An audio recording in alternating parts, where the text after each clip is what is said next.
here for all five, so be aware that your chin cap will be the top one. I don't like, It's end of next week. No. There's Eric chit-chatting about it.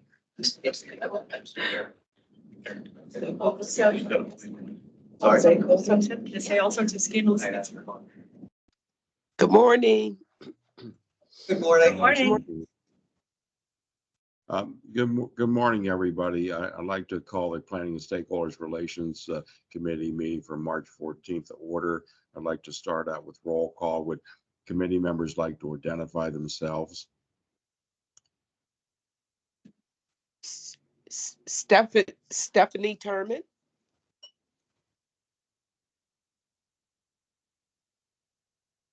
Joe Totten.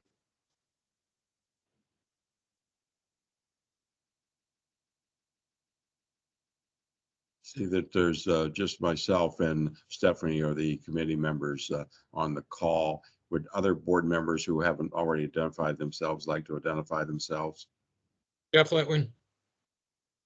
Jen Liptak. Michelle Smianik.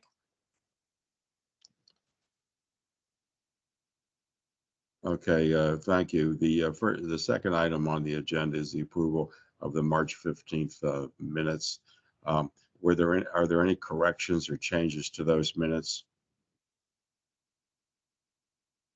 Okay, seeing none, do I have a motion to approve? So moved. A second? I'll second it. All in favor? Aye. Thank you. Now, the next item is the presentation of the final Heron Station area plan. Moira, are you on the phone? Or are you in the meeting? I'm here in the room. Okay. Well, you're Good up. morning. Great. Morning, everybody. My name is Maura Eckler. I am the manager of Transit-Oriented Communities here at PRT in our Planning and Service Development Department. And I will be presenting today our final Heron Station area plan design. So station area planning typically has three components to it. So for Heron Station, our approach had three parts. We focused on station access, so making it easier and safer for people to get to the station, prioritizing upgrades that make the station accessible for all riders, particularly pedestrians and cyclists, as well as ADA access. We focused, of course, on the station design, so making the facilities more comfortable and easier to use. And then we typically also look at transit-oriented development feasibility, or TOD. For this station, we do not own enough property really to do any development here. So we took a different approach and we coordinated with our agency partners, the city and the URA, to investigate how nearby developments can be better connected to our service.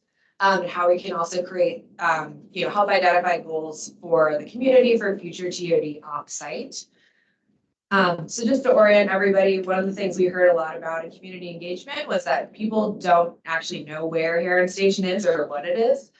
So it's at the intersection of three neighborhoods, Strip District, Polish Hill, and Lower Lawrenceville. The intersection of Heron Avenue and Liberty Avenue is at the other side of the Heron Avenue Bridge on the Polish Hill side. So why we chose Heron Station, right now it's quite isolated and underutilized.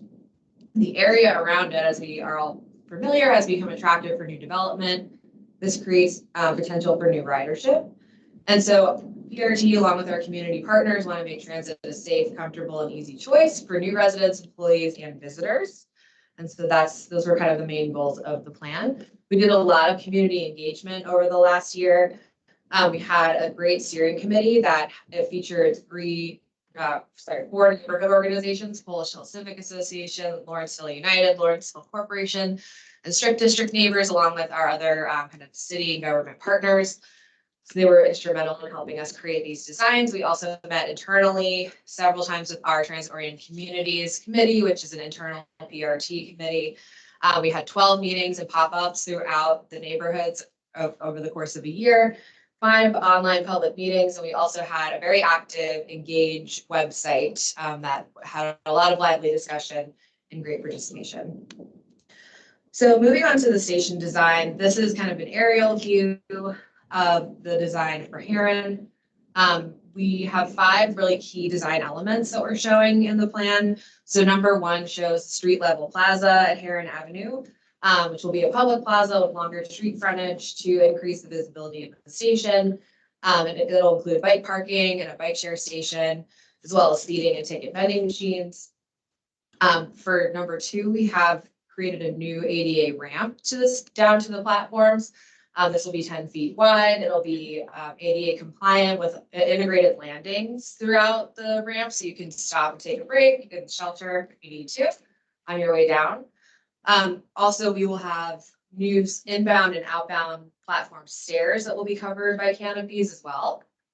And then number 4, we're showing on-street bus stops there at Heron and Ruffin Street at Polish Hill to and better align that intersection and create some pedestrian protections as well to make it safer to get down there. This is another kind of view of the station area. So here you can really see that the new platforms, the expanded larger platforms that are there right now, they'll be completely covered with canopies. There'll be increased seating. You can start to see the new design on the inbound and outbound stairs for those canopies. Those are a new kind of design standard for us. You can also see here the large platform that features a large canopy as well to keep people shaded and sheltered. And this view we're also showing the Downing Street steps from Polish Hill. These are City of Pittsburgh stairs that DOMI, Department of Mobility and Infrastructure, is reconstructing. We're working closely with them to make sure that that design does connect directly to our station. So the next couple slides are just a series of kind of perspective views of what it might look like to be at the station. This is the view from the inbound plaza looking up towards Heron Avenue, towards the Heron Avenue Bridge. You can see the kind of stairs, canopies on the stairs, which is it's a kind of unusual new design for us, which we're excited about.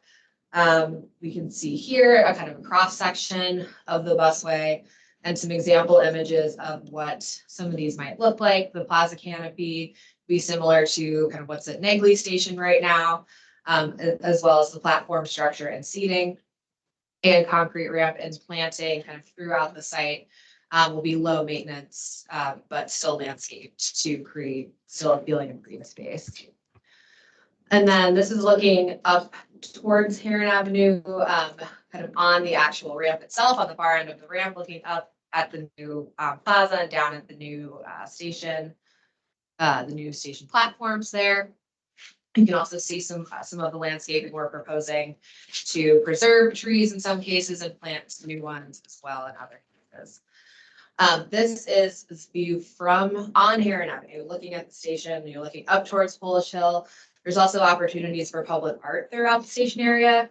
People in the public are very interested in integrating some of the history of the area into some of that public art. And this again shows the stairs, the design that we're coordinating with DOMI on to have a better direct connection up to Polish Hill. So next steps, this process has completed what we call the 10% conceptual design for the station. So this is the planning phase, which is now concluded. We will publish the final station area plan this month. So look out for that on our project website, which will be, it's engage.rideprt.org/Heron. We will post all of the past meeting documents and recordings are on that website right now, and we'll have the plan up there at the end of the month. And then the next steps really are to pursue funding to move the station into the next phases of design and construction. So that's the update. I'm happy to take any questions you might have. Thank you, and let me compliment you on the public outreach. I think PRT is done over the past number of years, has done a tremendous job in public outreach. Were there any? I'm curious the ridership now, people that board there. Do we have some sort of anticipation of numbers that we might increase it to? We done any projections on that? Well, we don't have, we know it's the lowest ridership station right now on the East Busway. I think we anticipate, we've looked at other stations in the past in terms of like percentages of increase. I believe it's somewhere around 15 to 20% that we've seen as a result of the East Liberty upgrade, for example. So we're hoping that, a new station here will increase it by roughly that amount. But we're also still looking at Negley to see kind of what has been a result of those upgrades too. So we're kind of working it out, but we're thinking 15 to 20% hopefully. Thank you. And one last question. Security, is it pretty much the same or has that been upgraded at all? Security, well, so we are definitely putting in much better lighting. That's been a big component of, what we heard from the public, that people want to feel like, safer there. It feels very dark right now. As far as other security measures, I think just making the station more visible and lighter will make a big difference. There really aren't, any incidents that occur here. I think it's more about just the perception of safety and making things feel safer and more visible. Thank you. Are there any questions of committee members that are on? Stephanie? No questions. Thank you. Okay. Any board members have any questions? Hey, John, this is Ann. No, sorry, I just wanted to let you know that I am here. And Okay. I also wanted to commend Maura and the team, the process. I participated on the steering committee and it was, very well done, lots of good participation. So thank you. Thank you. Fantastic. Thank you. And on tradition, are there any stakeholders that have a question specifically to this that are in the room or online? Okay, seeing none, thank you very much and look forward to the next phase. Thank you. Thank you. Okay, next item on the agenda is the CY 2024 operating, hiring, and training plan. Jason? Good morning, everybody. I'm Jason McCumber. I'm the Director of Bus and Rail Training here at PRT. I've been asked to speak to you today about the training plan that developed to reach our goal of hiring 300 operators this year. So high level, we set the goal 300 operators by the end of the calendar year this year to bring our operator levels current, and also to supplement the attrition and supplement future operator retirements. From that, we also set another goal to work with HR to increase our class sizes, maintaining a typical 5 class per year schedule. We're going to increase them quite a bit drastically, honestly. So when the goal was set, A class was already set, and so we kind of worked with B through E classes. We're looking at 50 for B class and 60 for CE. Another goal that we have to maintain is the continued support for maintenance training, the operator system pick, and qualifications, and other some of it's outside. So the regional goal, my approach was, first thing we had to do, we had 3 open positions at the end of last year, so we had to get those positions filled, get the instructors qualified by April 1st of this year. We're on track to meet that goal. Additionally, we had to, in order to meet those kind of numbers, we had to increase the department by 8 instructors. And also I had to look down the road at when they had to be hired and qualified in order to take out additional operators. So we set that goal for May for the C class, which is May 20th. Currently, we're in the final phases of hiring the instructors. We're getting ready to do presentations on those. The next goal, or the next approach that I had to do to meet the goal, was look at our footprint about what we could actually, the capacity, basically is what that boiled down to on how we could manage this from our footprint. And I came up with where we can, the capacity on daylight shift is about 42 to 48 students across the 4 divisions. And then we're going to have to shift some of them to afternoon shifts, which I can, the capacity to that is up to about 24 additional students on an afternoon shift. And the next bullet, that's across all divisions. And then in order to get the proper drive time with the daylight hours, we're gonna have, those afternoon instructors are gonna start on Friday. They'll be afternoon, then they're gonna work Saturday, Sunday daylight to provide the additional, daylight drive hours. And then there'll be Tuesday or Monday and Tuesday, they'll finish up their shift. The next thing we had to do, because in order to reach that goal, the first requirement of student operators to get their CDL B. So we're gonna have to increase the number of CDL examiners. We're doing this with PennDOT because PennDOT has mandated us at a maximum of 12. They've agreed to work with us for this unusual circumstance. And right now, tentatively, they've agreed to give us 3 to 4 more additional CDL examiners.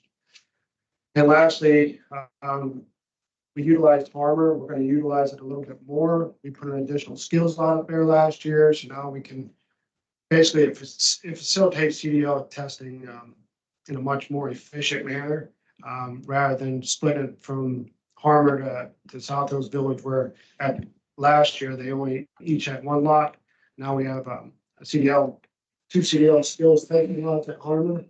And then we also put in a practice test slot at a large park and ride for West Milford and Collier to utilize, so we don't flood the facilities with this amount of PDL practice and testing going on. That's all I have for you today. Any questions? Thank you very much.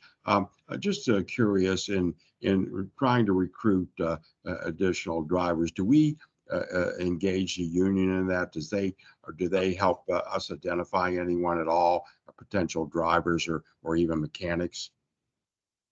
Yes, we do that. A lot of times through, they'll send us resumes, and then I have Tony Berkeley and Alex that they're training support administrators. They'll take those, they kind of sift through them, pass them down to Inez's group at HR, and then we'll take the candidates that are qualified from that. Okay, thank you. Any questions by? John, I'm sorry, this is Catherine, very quickly. I just wanted to note to that point that Jason was mentioning about working with ATU. We are in the final stages of wrapping up a referral bonus that will provide a cash incentive to our ATU work group for referring a certain number of employees over, definitely in the bus operator category. And it is a payment that is partially at the end of, I'm going to say 90 days. I'll defer to Mike Cetra, I might have that incorrect. But half of the bonus gets paid out when the trainee finishes the training program, and the other half gets finished out at the end of the trainee's first successful year. So that is something that should be coming to bear pretty quickly, and I'll ask Mike to add on to that, whatever I'm getting incorrect. That's correct, Catherine. The way what we're currently negotiating is an initial payment if a referral works for us for 90 days, essentially gets through their probationary period. And then if they're here for 1 year, the remainder of the referral bonus will be paid. I actually have a meeting with the union this afternoon on that topic, so hopefully I'll have some good news to report relatively soon. Appreciate that update. I was curious about that. Any questions of committee members on the call or in the on virtual? Okay, any members have any questions? No questions. Okay, any stakeholders in the room specifically that have any questions? Okay, seeing none. Thank you very much, Jason. Next, and our final item is the Monongahela, easy for me to say, incline update. Amy, you in the room? I am. Good morning, board committee members. Good morning. And everyone else. I'm Amy Silverman. I'm the Chief Development Officer. I wanted to give an update on the Monongahela incline, as we have had our incline in the news a bit more than we would like over the past few weeks and months. So just wanted to take us back and give sort of a high level overview of the incline itself, the current scope of work that is being undertaken, and then our current situation. So starting first with a little bit of history. So I think we all have heard this at some point over the last few weeks, but the Monongahela Incline is 154 years old. It was opened in 1870. It is a funicular, which means that it is a cable railway that is operated by two opposing counterbalanced cars. So one goes up, the other goes down. They're connected to each other. This incline used to have, as you can see in the photo on the slide, a freight incline running alongside it, along with many other inclines that were here in the Pittsburgh region. So I'm not a historical expert on the inclines of the region, but we believe there were 24 at some point in the late 1800s and early 1900s that operated at various locations throughout the region. They were mostly used for mining operations to get materials out of mines down to the riverbeds where the train tracks were to ship the mostly coal coming out of those mines. So you see the freight incline here that could take materials coming out of the mines. It could also take horses and carriages. We didn't have cars at this point when this was opened, or other equipment going up and down Mount Washington. So the freight incline is, of course, no longer. The passenger incline that runs adjacent to it is still operating. It is closed today, but is the longest continuously operating incline or funicular in the United States. There are two images that are shown on the bottom of the map showing a few other inclines. The last two that closed, the latest to close was 64 years ago. That was the Knoxville incline, which is shown in the image on the right. That connected also sort of the back part of Mount Washington, Mount Oliver, and Allentown area, and Knoxville down to the south side. And then the satellite image is 1953. That is the Penn Incline, which connected the Hill District and the Strip District. That came down in the 50s. So there were several that were closed in the 50s. The last to close was 1960. And then, of course, we still have two operating inclines today, the Duquesne Incline and the Monongahela Incline. So some updates throughout the decades and centuries, I suppose, if you will. So, of course, in 1870, we did not have electricity. We did not have cars. There were many other modern conveniences that we did not yet have. In the 1930s, the Monongahela Incline was updated to electricity from steam power. And then the most key and notable here is that in the 1980s and 1990s, the Monongahela Incline started to have several major overhaul projects to add automation and computer systems to its operations, both for primary operations and for redundancy with safety backup operations. So that is a key difference from the Duquesne Incline. We own both inclines, but the Duquesne Incline is operated by a historical society and has pretty much since the inception of the Port Authority of Allegheny County in the 60s, I believe. So we here at PRT have never really operated the Duquesne Incline, though we do own it. So because they are operated by a historical society, they do not have all of the requirements and other oversights that we have on our incline. So we do have very, very different inclines. You can see images here of the basic controls. On the upper image is the Duquesne Incline. It is still completely manual. It does not have computer systems on board. Below that, you see an image of the Monongahela Incline's controls, which are almost entirely automatic. An operator basically pushes a button to start the trip, and that is it. Everything else happens automatically from that point, of course, unless there's some sort of incident or emergency, and there's also a stop button there. So just to provide that background, we are, of course, getting the question and have gotten the question for some time of why the Monongahela Incline is having issues and the Duquesne Incline is not. So I just wanted to provide that context that they are very, very different. Every funicular in this country is very, very different and very unique. They're all very, very old and have been changed throughout the decades and centuries in different ways. So what is ongoing and what is sort of the scope of the work? So in 2015, we actually undertook a first rehabilitation project, or a first phase of a two-part rehabilitation project on the Mon Incline. That is complete. We began phase 2 of that rehab project in early 2022, and the scope of that work included, for the purposes of our discussion today, mostly focused on updating control systems and electrical systems on the incline. There are a few other elements in that contract as well, so sort of an overarching contract. But the main pieces of work that we have been doing and continue to do and continue to try and wrap up with this contract and our contractors are focused on those control and electrical systems.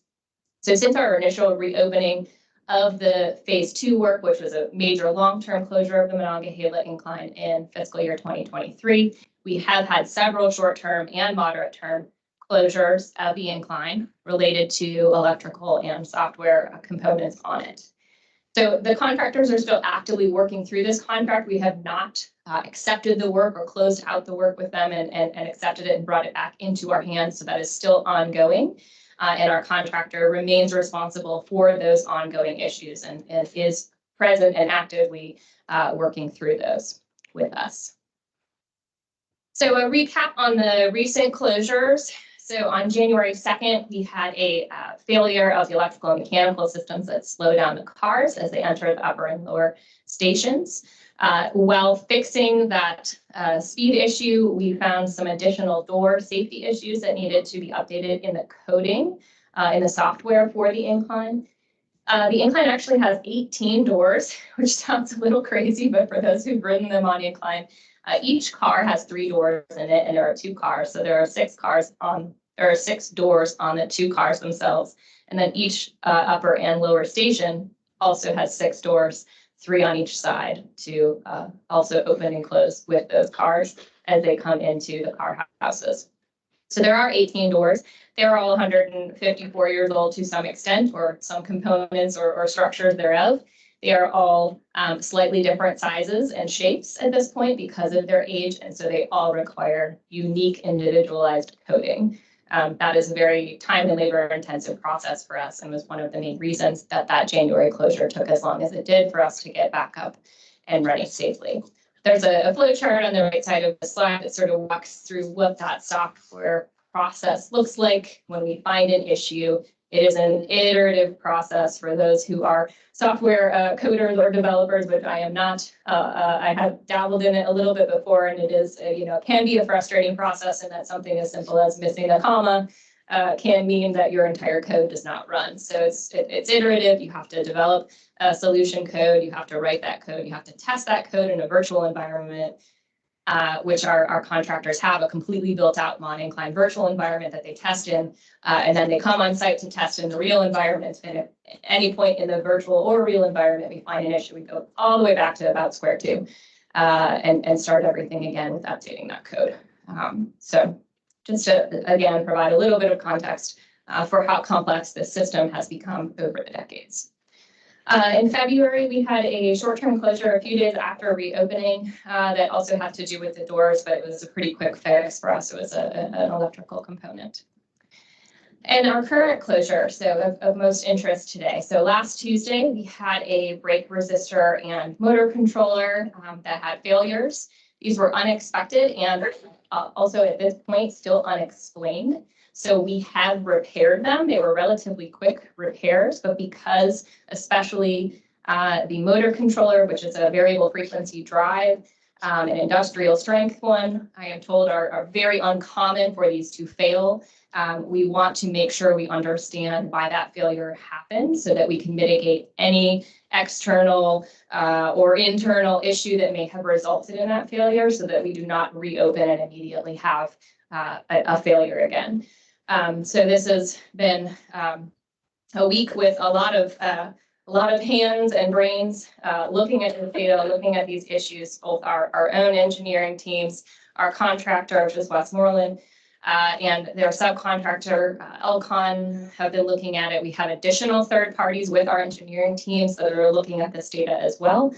And then also our CEO, Catherine Kellerman, announced on Tuesday, we are bringing in another third party that will be separate from our group, will work and report directly up to our CEO and a committee, including external parties, to look at both this contract, our ongoing maintenance, our ongoing operation of the incline, to provide any other recommendations that this firm can see as to ways that we can mitigate and ensure that we aren't having repeat closures and additional failures as we move forward. This is a very, very complicated incline. We want, and we know that our community wants this to be safe and open and reliable. We want that as well. It's very, very important to us. So we have as many brains and hands looking at this issue as we possibly can, and hope to reopen as soon as we possibly can when we feel confident that we know why the failure happened and that we have mitigated whatever led to that failure to make sure that we don't have that failure again.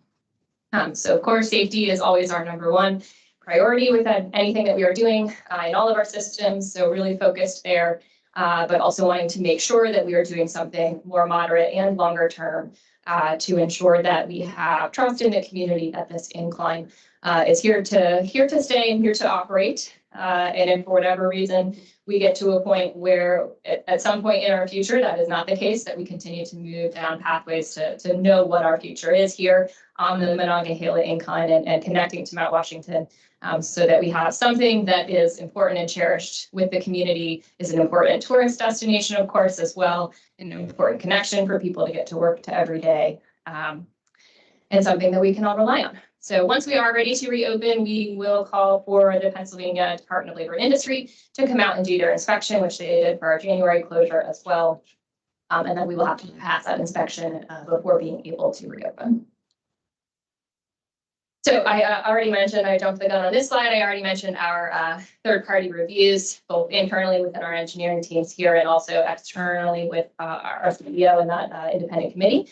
And then we are also continuing to have internal discussions about our shuttle operations and how we can make sure, whether it is an unplanned or a planned closure of the incline, that we have a shuttle that is sensitive to the community's needs, sensitive to the transit riders' needs, and making sure that we're getting people where they want and need to go in a quick fashion and in a way that is supportive of the nearby community.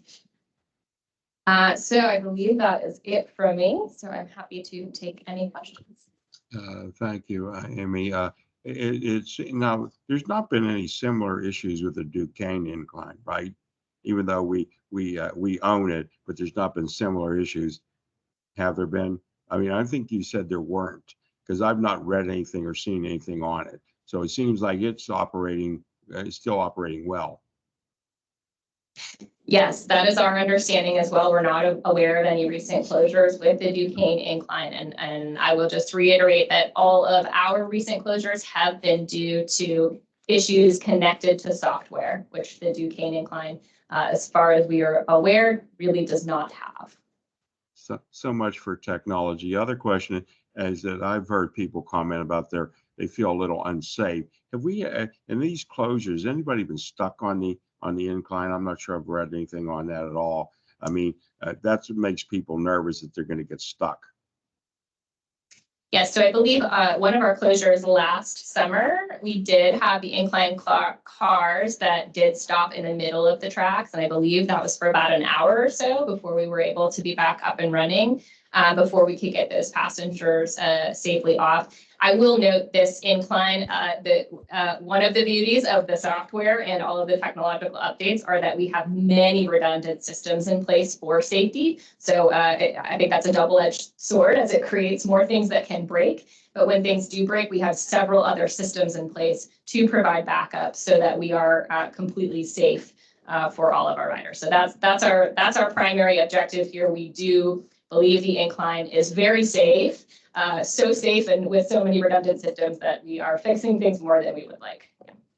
And Mr. Keg, if I could just add, this is Alexandra. We also are planning, we're planning, working with Pittsburgh paramedics and other first responders. We are planning some practice drills and a full scale drill on the incline for the May and June timeframe. So, that is something we do throughout our system, just to, we have to be prepared if something does have a breakdown, that we can get people off there safely, make sure all our first responders are familiar with how, something as unique as the incline works. So that's also part of that equation to ensure safety. It's been a number of years since I've been on the incline, but of course, my concern being a power wheelchair user, how would that work? In other words, so I mean, me, even as a board member, I got to feel comfortable if I would try the incline to go up to Mount Washington. I mean, because we did at our last board meeting have one of our stakeholder businesses kind of upset. So I hope they're going to be engaged in the conversation. Any questions of my fellow committee members? Sure. I was just wondering, could you go ahead, you wanna Ed. go first, Stephanie? You go. Just, Go. could you remind us kind of what's the average weekday ridership? I'm not thinking about weekends when you have all the tourists, but kind of like an average weekday of local people using it. Yes, so our average fiscal year 2022 weekday ridership on the incline, which was FY 23 had the long-term closure. So fiscal year 2022, I believe we had about 800 average weekday riders. Yeah, it's not yet because we were just talking about this. And then Saturday is significantly higher and Sunday is a little bit higher than weekday. Okay, thank you. You may have answered this question already, Amy. What is the timeline for completion with the new team engineers on? Is there a timeline? So there are several things happening right now. The timeline on the actual closure itself, I don't have good insight into exactly when we will have the answers, only that we are working as diligently and quickly as possible to have an answer so that we can reopen safely. The timeline on the committee that Catherine announced on Tuesday is happening over the next few weeks. We're putting that committee together to begin work with that outside third party that will report up to that committee to look more broadly at the contract and the maintenance and operation of the incline. Oh, and it looks like CEO Kellerman would like to add. And what? Oh, excuse me, Stephanie, I wanted to add on to Amy's comments. So we've replaced the parts which were faulty in this most recent issue with the incline. And as you can guess, with all the electronics and computers on the incline, we get a lot of information reports to go through. We want to make sure that we don't just turn the incline back on and it starts running and in 30 feet, some other part blows, because we were in a hurry to get one thing addressed and we weren't taking the time to be holistic. So our contractors and our staff started on it last week, worked all through the weekend. We brought in 2 additional firms on Monday. So we're at the last point of, did we find everything we could run to ground? We know it's inconvenient and we absolutely wish we had a date so we could say, sure, by this particular date it will be open. But we're trying to balance out not excessive caution, but not opening super fast and then ending up in a situation where we have to order some other part that has to be manufactured between 3 separate computer companies. So we appreciate that it's frustrating. And it's the more firm we can get, we'll definitely come back. But right now we're just doing the best that we can. Thank you. Yep, Fair fair enough. Catherine. Any committee, hold on a second, go right ahead. Go ahead. Part to my question, Amy, as far as engaging the business owners, how have that been going? How are they getting through this? Yes, Go ahead. Yep, absolutely. We have been actively engaging with several of the business owners as well as the Community Development Corporation on Mount Washington. Those conversations have been happening daily. And so the business community is tied in there, and we are working to ensure that the committee, the external committee that is set up, is represented by the Mount Washington community directly with some of those members as well. Fantastic. Thanks. Any fellow board members have any questions? I just have a Okay. comment, JT. It's Michelle. I just want to say thanks for all the hard work and consideration.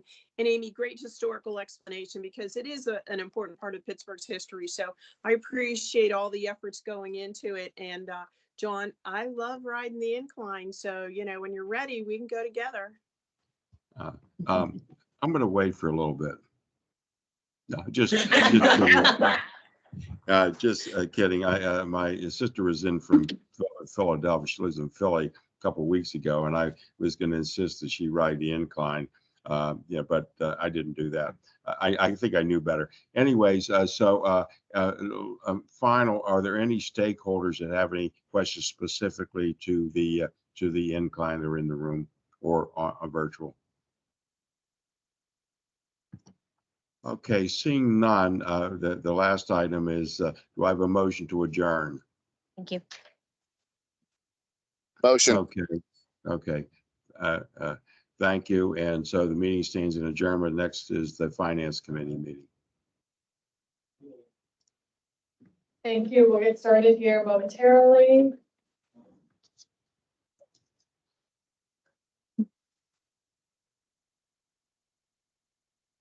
Okay, we'll get started with the Finance Committee meeting for March 14th, 2024. We'll start with a roll call of the committee members. Board Member Liptak, are you present? Here. Representative Piscatano? Board Member Totten? Present. Any other board members present? Please identify yourselves. Lori Mizgorski is here, and I was present at the last meeting, but I didn't have audio in the beginning of the meeting. Hello?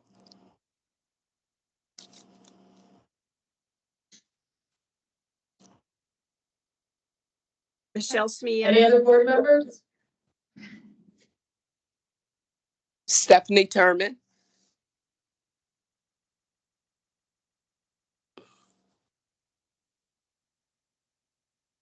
I'm sorry. Can you Okay. can you guys? We can kind of hear you, Stephanie. We can note that you're there.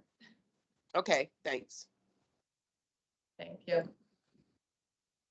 Okay, our first agenda item is approval of the minutes of the February 15th, 2024 Finance Committee. Any comments or questions on the minutes? Hearing none, do I have a motion to approve? So moved. Do I have a second? Second. All in favor, say aye. Aye. Aye.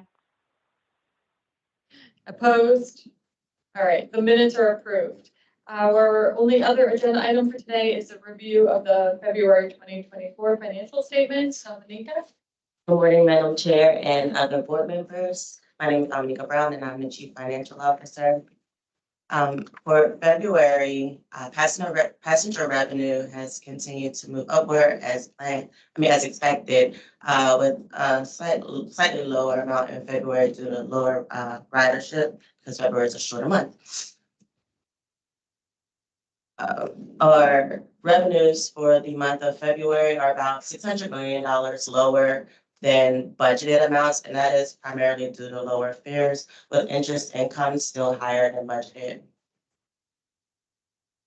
For expenses in February, we're $2.8 million lower than budgeted, with every line item lower than budgeted, with the exception of all other expenses. The subsidies for February were $15 million higher than budgeted due to increased invoicing of preventative maintenance and a CRISA funding. For the year-to-date revenue, as of February, we're about $600 million above budgeted, and that is also due to continued higher interest income. For expenses in February, we're almost $30 million lower than the budgeted amount, and the majority of that is due to the current vacancies that we have, which leads to lower budgeted, lower wages and benefits. Subsidies for the year to date as of February are $17.7 million above budgeted, and that is due to the same reasons I mentioned earlier, higher invoicing of CRISA funds and preventative maintenance. PRT operating reserve began with the month of February with a balance of $345.8 million, outflows of $60.6 million. I'm sorry, inflows of $60.6 million, outflows of $39.7 million, with an ended balance of $366.7 million. For our federal stimulus invoicing, the current balance of federal stimulus dollars that we have available is $63 million. This year to date, we've invoiced $2.8 million of ARPA funds and $80.8 million of CRISA funds.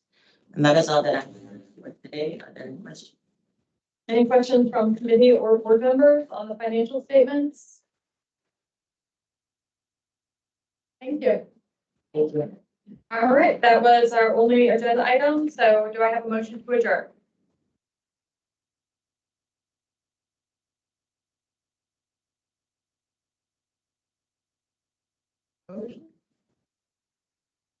All right, I'll make a motion.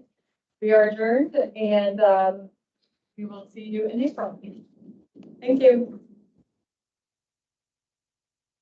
Good morning, everyone. My name is Michelle Smia. So welcome to the Performance Oversight Committee. Just take a moment to gather your papers and we will get started with roll call.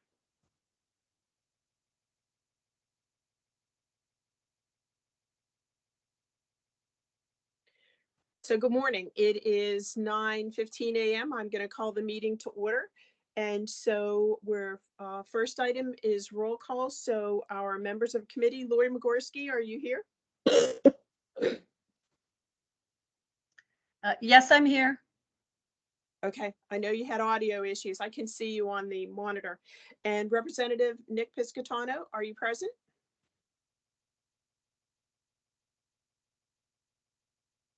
Any other members, please identify yourself from the board.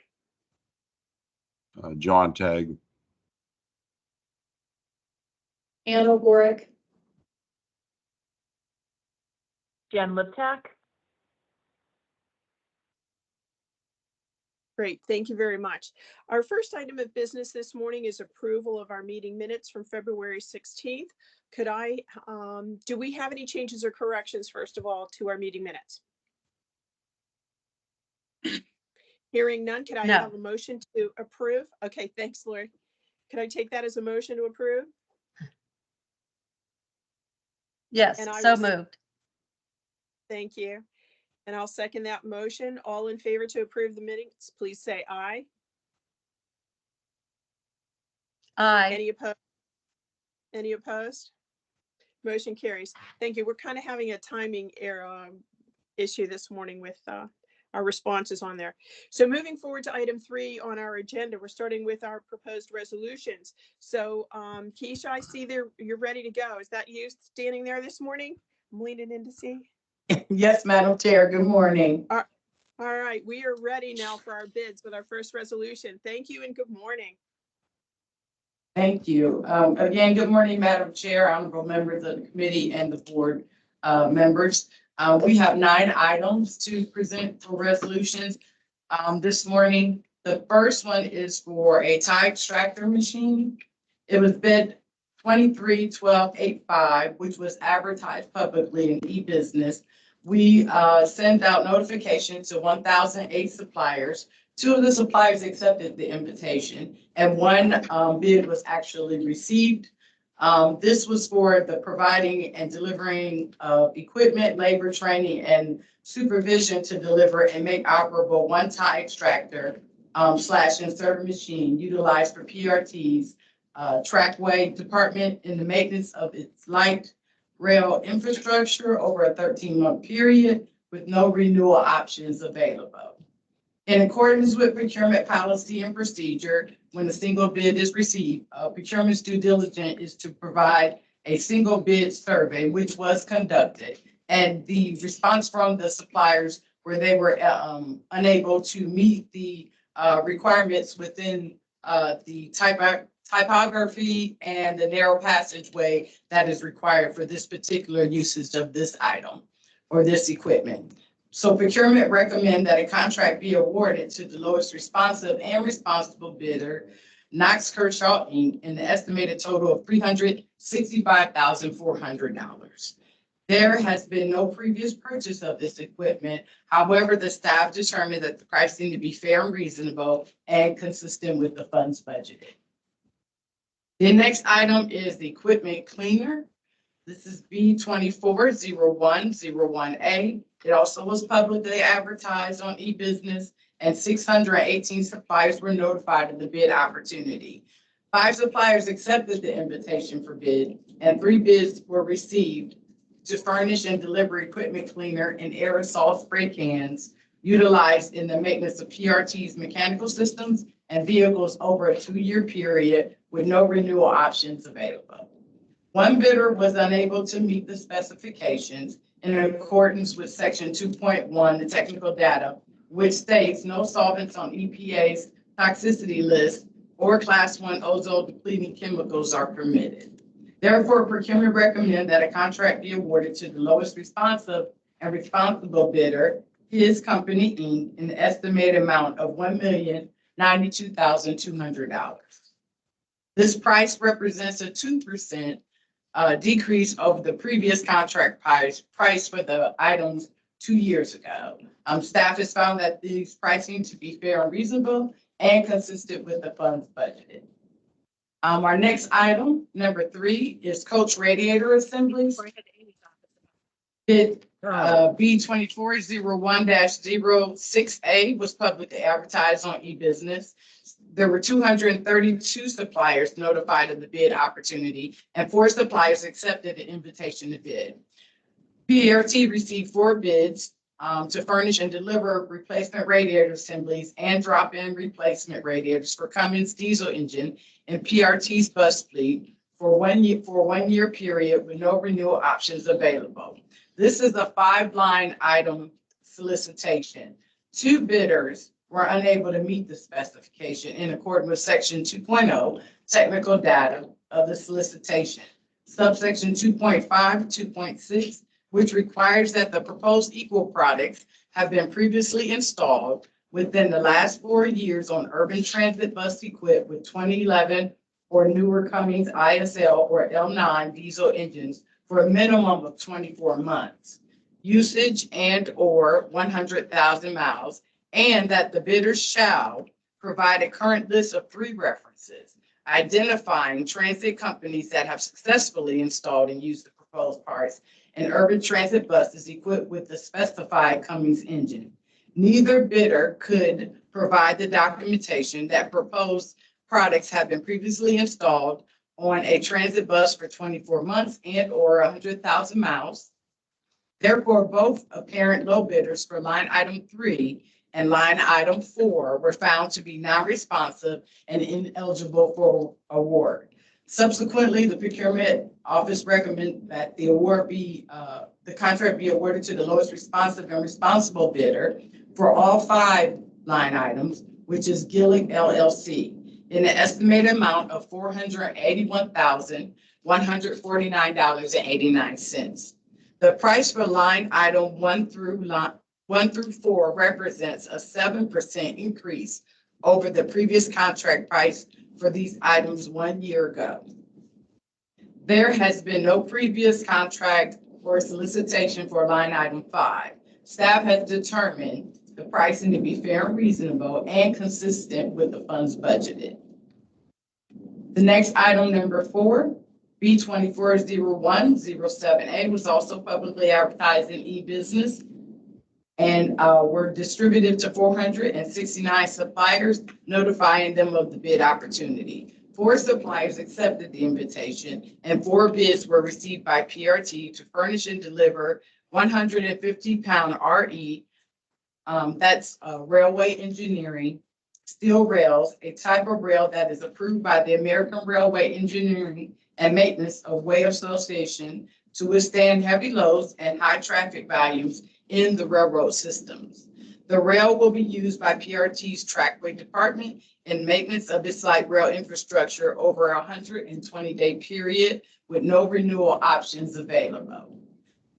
Procurement recommends that the contract be awarded to the lowest responsive and responsible bidder, LB Foster Company, in the estimated amount of $214,608. The price represents a 26% increase per year over the previous contract prices for those items 4 years ago. Staff have determined the pricing to be fair and reasonable and consistent with the funds budgeted. The next item, number 5, is janitorial supplies, cleaning products. B231283A was publicly advertised on eBusiness. 301 suppliers were notified of the bid opportunity. 9 suppliers accepted the invitation, and PRT received 7 bids to furnish and deliver various cleaning products and supplies used across PRT location over a 2-year period with no renewal options available. The solicitation was issued as a line item award. 3 bidders were unable to meet the specification in accordance with 3.0 core list of cleaning supplies of the solicitation section 3.4, which states in part, products proposed shall be furnished and delivered in 18-ounce to 24-ounce aerosol cans, and the products proposed were in 32-ounce spray bottles. In addition, the bidders also were now responsible in accordance with section 4.0. Provisions set criteria for evaluation of proposed equal products, subsection 4.1.2.1, which states samples will be field tested and compared to approval products being used by PRT currently. Proposed products shall meet or exceed that of compared products. And non-acid disinfectant bathroom cleaner that was proposed as a toilet bowl cleaner did not perform as well as other previous approved products. Also, bidders were non-responses in accordance with section 4.1.2.2, which states that these requirements shall be met. Lastly, submitted comments with the bid pertaining to line item 6, which require bidders to supply glass cleaner in 18 to 24-ounce aerosol cans. And the bidder stated that their pricing was for 1-gallon bottles. Therefore, the bidders were found to be non-responsible and ineligible for award. Staff has elected not to award line item 2. And that is the cleaner gum remover in 12-ounce cans in a count of 12 cans per case as of the bidder proposed items, which net work weights ranging from 5.5 to 9 ounces. Therefore, staff will reject all bids for line item 2.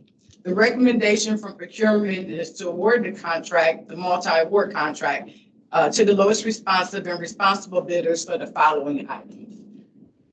The supplier that we're recommending is Janitor Supply Company for line items 1, 3, 5, and 7 in the estimated amount of $48,504. The second awardee we are recommending is LM Coker, and that's for line items 4 and 6 in the estimated amount of $62,570. The prices for line items 1, 3, 5, and 7 represent a combined 19% increase over the previous contract prices for these items 3 years ago. However, the prices for line items 4 represent a 17% decrease from the contract pricing for the items 3 years ago. There has been no previous bid or contract for line item 6. Staff have recommended that the pricing make this recommendation based on pricing being fair and reasonable and consistent with the funds budget. The remaining 4 items of our recommendation resolutions today is authorization and recommendations to piggyback on the CoStar state term schedule for vehicles. So item number 6 is for a cargo van with boom and bucket. The Commonwealth of Pennsylvania Department of General Services Cooperative Purchasing Program, CoStar, awarded a contract under respective contract schedule CoStar-025 for the purchase of municipal work vehicles. Effective date of the contract is from November 14, 2022 through November 14, 2024. And PRT wishes to piggyback and make purchases under the terms and conditions of the contract. We wish to purchase one 2023 Ford Transit van with boom and bucket under the same terms and contract with the respective contract. The vehicle will be used for PRT's non-revenue maintenance department and the bus maintenance sign shop. The recommendation is for Allegheny Ford Truck Sales, Inc., that's the name of the company, in the estimated amount of $127,035. Staff have determined that the pricing on the Pennsylvania state schedule to be fair and reasonable and consistent with the funds budgeted. Next item is number 7. It's for international box truck. The Commonwealth of Pennsylvania Department of General Services Cooperative Program awarded a contract for the purchase of municipal work vehicles. Effective date of the contract is from February 22nd, 2023 through February 22nd, 2025. And again, PRT wishes to piggyback and purchase under the same terms and conditions of the contract. PRT wishes to purchase 2 2024 international box trucks under the terms and conditions of the respective contract. These vehicles will be used for PRT Manchester storeroom to replace vehicles that are 10 years 10 years old and or have been accessed 100,000 miles and are beyond their useful service and life. The recommendation is from procurement is that the cooperative be awarded under the same terms and condition of PADGS Code Star Contract Number 025-E23-577 Municipal Work Vehicles to Ascendance Trucks Pennsylvania LLC, an estimated amount of $298,636.84. Staff had determined that the pricing of the Pennsylvania state schedule to be fair and reasonable and consistent with the funds budgeted. Very The good. second to last item, I'm sorry. No, go ahead. Okay. Second to last item, number 8. This is for mobility vans, also the state term contract cooperative. PRT is requesting to purchase 3 2023 Ford Transit mobility vans under the same terms and condition of the respective contract. These vehicles will be used for PRT's operation department to provide wheelchair accessible shuttle services during system interruption on the I'm working on the Mongo incline. The recommendation is for the award of the state contract to Whitmore Ford Inc. And the estimated amount is $257,400. Staff have determined that the pricing on the Pennsylvania state schedule be fair and reasonable and consistent with the funds budget. The last item that I have is for a Ram 5500 uplift cooperative contract. The Commonwealth of Pennsylvania Department of General Services Purchasing Program awarded a contract under the respective state schedule CoStar-025 for the purpose of municipal work vehicles.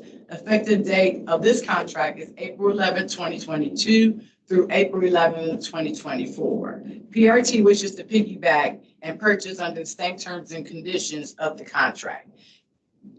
We wish to purchase 6 2024 Dodge Ram 5500 cab chassis trucks with reading service body kits under the terms and conditions of the respective contract. These trucks will be utilized by PRT's way department to maintain our light rail tracks and busways. The contract was awarded to Sabre Equipment Inc. and we intend to spend an estimated amount of $285,558. Staff have determined that the pricing on Pennsylvania state schedule to be fair and reasonable and consistent with the funds budgeted. Pending any question, we respectfully request that the resolutions be moved by the committee to the full board. Thank you. Keisha, thank you for the comprehensive explanation, especially where we had minimal competitors and the price increases, because there were some pretty hefty increases. So I appreciate your explanation. From my committee members, do we have any questions for Keisha on any of these items? Good morning. I don't have any questions, but I want to add a comment. I really appreciate the photographs in there to see some of these items that we're talking about. I find that helpful. And I did not realize that purchasing janitorial products was that complicated, but thank you for your effort. Very welcome. Thank you. Thank you, Lori. Almost- Any other questions? Oh, go ahead, John Tagg. Almost as complicated as purchasing beauty items, right? And my question goes back to 8. Now, those are 3 vehicles that are being purchased, right? We're going to own those. We're not renting them or anything Yes, like sir. that. They're owned. And what style of vans are they? They're minivans, I'm assuming, but what style are they? Rear loaders, side loaders? If we can roll back one slide. Oh, there you go. So here's a photo, John. It sees the 8 passenger vans. They are lift equipped and the lift is in the back of the vehicle. So if somebody needs a lift, it opens up from the back. Right. So but it's ramped though. I understand it correctly, right? It's not a lift on the back of, or is it a lift? It's Do we lift know? equipped. It's a lift. That would be a Okay, so long another- ramp. Pardon me? It's going to be a very long ramp. but those, I will put it to you this way, those are not favorites in the disability community. That's why I brought it up at all. I just wanted to let you know that, that's all. No, that's a great point. The intent of this was to make sure we could get something that, knock on wood, of course, the goal is that the MON reopens and the MON incline does not go back down. But if we end up in a situation where the MON is down, there's any, like, our buses can't get from A to B, that we have this backup vehicle. Ideally, these go straight over into our instruction fleet because we have more instructors coming on. But we operate from the perspective that the best way to ensure you don't need something is to get it. That sounds awful, but it's just included in our response plan there. My preference would be to look at cutaways or things which are easier to get folks off and on, but we want to go ahead with what we can get quickly and see how that works out for us. Yeah, I'd like Jim Ritchie to push me on one. Just kidding, of course. All right. I'll put that on there. We'll talk about other duties as assigned. How's that? Thank you. Okay, I will ask if there are any other questions from board members or comments. Okay, hearing none. Could I have a motion to move this forward to the next full board meeting for approval next Friday? So Motion. moved. Oh, great. Second. And thank you. All in favor, please Thank say you. aye. Aye. Aye. Any opposed? Motion carries. Thank you, everyone. And thanks again, Keisha, for the comprehensive presentation. I appreciate it so much. Moving on to item Thank B you. under our resolutions. Thank you. Moving on to item B for authorization to adopt and implement the 2023 amended Public Transportation Agency Safety Plan. We have Mike Cetra, and I understand Bert Jennings is also there with you this morning. Yes, that is correct. Good morning, Madam Committee Chairwoman, committee members, other board members, and other members of the public and our staff that are on the line this morning and in the room. This last resolution before the committee for consideration this morning would amend PRT's Public Transportation Agency Safety Plan, or PTASP is the acronym that's used now in the industry, based upon required annual review and updating of the safety plan. Both federal and state requirements and rules require this. Before I present the resolution, which I will be brief, I want to turn it over to Bert so he can provide a little bit of background. Obviously, it's a very large document on the process we go through to update it, some of the things we've updated over the past year here. And with that, I will turn it over to Bert, who he and his safety team and Chief Porter and our management team really should get all the credit for all the hard work they put into this every year.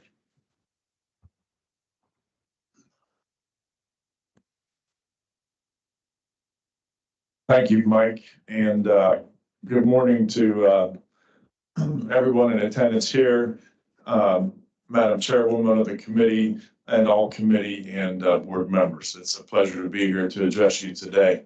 I want to say, first of all, happy St. Patrick's Day. It is a rather important celebration here in Pittsburgh, and PRT participates in it. We like that. Thank you, Catherine, for that. And also, I want to say Happy Pi Day.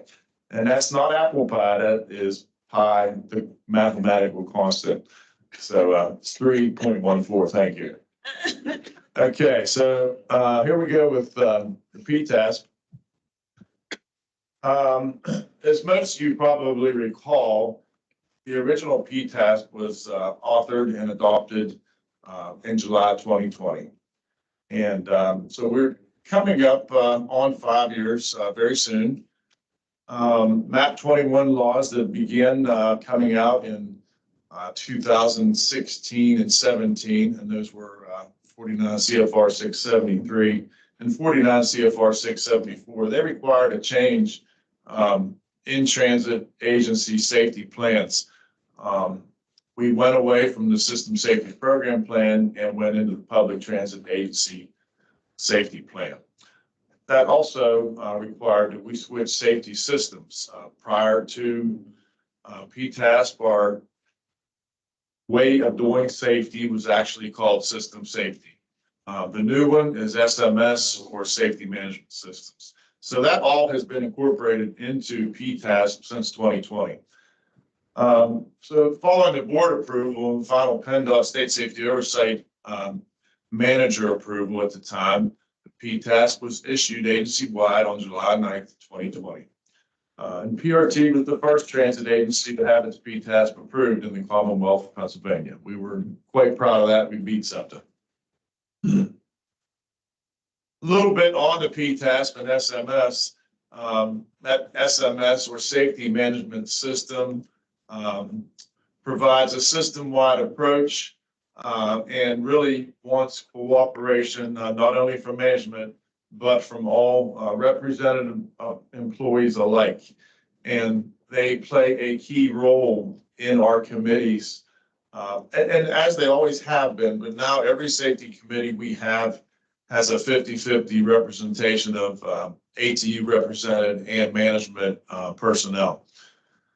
The components of that SMS are safety policy, safety assurance, safety risk management, and safety promotion. Under safety promotion, which is a very important and rather new one compared to the system safety method, it brings in a lot more safety messaging and asks for employee safety reporting. So another item that we are starting to begin work on and have it planned into our goals for the safety department and our legal and corporate services division is a reporting app that not only customers but employees can use. It would be an app that goes on to anyone's smartphone, and that would have a direct reporting method that goes to various departments within the authority. So we're just getting started on that, working with Mike Cetra and others in procurement, but we look forward to having that launched within the next year or so. So next slide, thank you. In 2021, no update occurred to the PTAS. We were, of course, in pandemic mode then. We did review the PTAS as required by the MAP 21 laws, but no update is required if what you have is currently working and in line with company organization, I guess I would say. So we reapproved that 2020 PTAS on December 28th, 2021 for continued use. 2022, we did update. It was a lengthy process, but we ultimately got it approved in March of 2023. This year, same thing again, a very lengthy progress. We finally got our ATU Local 85 approval just very recently. Of course, senior team has to review the whole thing. State Safety Oversight, PennDOT, has to review the whole thing. They take a lot of time as well, and they are probably the leading driver of updates that are required in our PTAS. So we do have a safety consultant that works with my deputy chief and I. It's a lot of work to get the document updated. I think, as you all know, it's probably 225 pages, and there's a lot there. So thank everyone for bearing with us. Mike and I hope to come up with a method to improve progress and make it quicker next year. So let's hope for the best and see how that works. Thank you, everybody. Thank you, Bert. Thank you for, again, the excellent updates on this, and congratulations to Chief Porter and Bert and Mike Cetra and the rest of the team for putting this together. So we appreciate it. Thank you. Hi, Thank you, Mike. Madam Chairwoman, and thank you, Bert. Just briefly, for resolution purposes, again, in your packets this morning, as Exhibit A is the proposed updated safety plan. And if this resolution is ultimately approved, it would authorize its adoption and implementation across the agency. And I would also note, typically, you'll see in the resolution, we say preliminary PennDOT state safety oversight approval. That is typically how it is worded until that final step of approval that is needed. You heard from Bert, various levels of approval. That final step is board approval. So subject to any member questions, I would respectfully request that the committee recommend this resolution to the full board for approval. Thank you, Mike. Any questions from my committee for either Bert on the report or for the resolution from Mike? Any questions from my committee? Hearing none, do I have questions or comments from other board members for Peace House report? Well, I have a question. I didn't see it necessarily addressed in the document. Are the securement systems that tie down wheelchairs on buses and even on the rail, are those looked at all as part of the safety review? There's actually, and I don't want to speak for Don, but our maintenance team is regularly checking those as part of their PMs. And we have both via state safety oversight and our own safety team, various safety audits. So things like that are recurring parts of what we look at to make sure that those types of things are being done and documented. Is that, Right. that correct on your end? Thank you. Yeah, I'd be curious to what that documentation looks like. That's all. I mean, that's from a safety standpoint, because you know, people are not required to be tied down. So the fact is they're not used a lot. So that's one of the concerns I had. There was an issue from one of the riders last week or so on 2 different buses. So I wanted to make sure we at least address that, Mike. Absolutely, and we could provide some. I'll work with we'll provide some follow-up information on that, John. And John, I think you and I discussed previously too. You know, our access paratransit system is referenced in the PTAS, and under our access contract, all of the carriers are required to have PTAS, and those are audited and updated annually as well. Okay, thank you, Mike. Thank you, Michelle. Yeah, thank you, John, for your question. Any other questions or comments? Otherwise, could I have a motion to move this forward to the full board?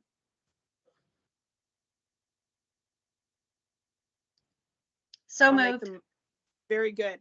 And I will second that motion. All in favor, please say aye. Aye. Aye. Any opposed? Motion carries. Thank you very much. Again, thank you, Mike. Thank you. Bert, and Porter and the team. Thank you. I would ask for a motion to adjourn the Performance Oversight Committee. We've come to the end of our agenda. So moved. Motion.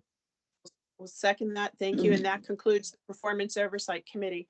I believe that we have no technology committee meeting this morning, and I believe that that also concludes our business for the day. So I would like to thank everyone for participating today, for your reports and your participation, and we will see you next week at our full board meeting. I was just waiting in case there was a slide that appeared in case anyone else is showing, because Jen usually closes out our meeting. Thank you. Okay, that concludes our business. You're doing for great, today. Michelle. I'm just Doing great. making this. Jen, I don't want to block you out in case there was a last minute item that came up. So thank you. All right. Thank you, everyone. We'll see you next Friday at the board meeting. Yeah, thanks, Michelle. Yeah. Thank you. Bye. Thank you. Bye-bye. Thank you.